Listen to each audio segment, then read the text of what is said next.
Hey guys, Ian here with Legacy Endurance. This week we're helping you get started in 2016 on the right foot, and I'm talking literally. We're going to give you some tips on picking the right pair of shoes and things to keep in mind before you bring home your first pair of kicks. And then I'll answer the question, coffee. Is it good or bad for runners? So this week's all about shoes and brews. Stick around.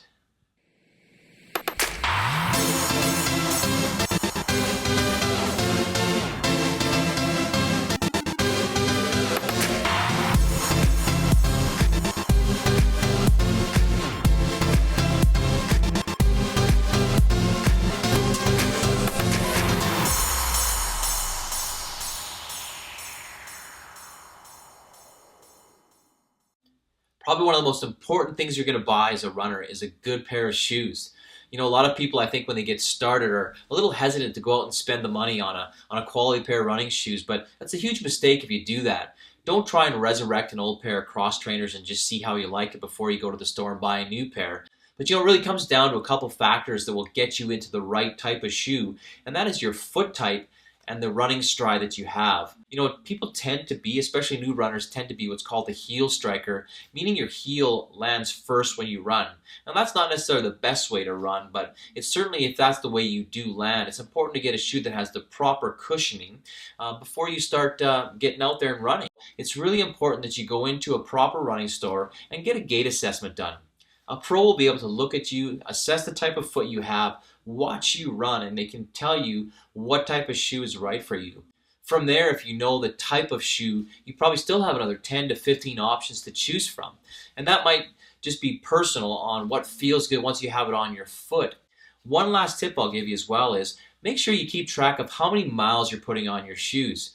Every 500 kilometers is a good rule of thumb to trade out your old ones and get a new pair. And, you know, it's almost a good idea sometimes to get a couple pairs on the go so that you're not breaking in a new pair all the time, or maybe right before a race. So spend the time and get to a sports store, have a proper running pro give you a gait assessment, and get the right pair for your feet. You'll thank me for it later.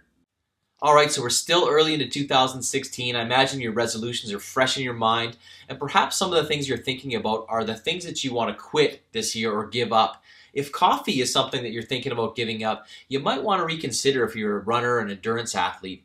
There's a lot of research that suggests that there's some benefits to drinking caffeine, and coffee in particular, to enhance your performance. You know, I will say, of course, that I'm not a medical doctor or a nutritionist. I will give you some tips and some reasons why you might want to use caffeine, but always consult your doctor before you introduce caffeine into your diet. But the first thing that we know about caffeine is it actually has an ability to help your body burn fat quicker, sparing glucose for later in a run or a high intense workout, so you'll burn fat before you'll actually burn the glucose in your body when you're using caffeine. Caffeine also releases calcium into your muscles, which increases their power output and enables you to race longer and faster. And a third reason why caffeine is great and coffee is a good performance enhancer is it affects your brain's ability to interpret exhaustion.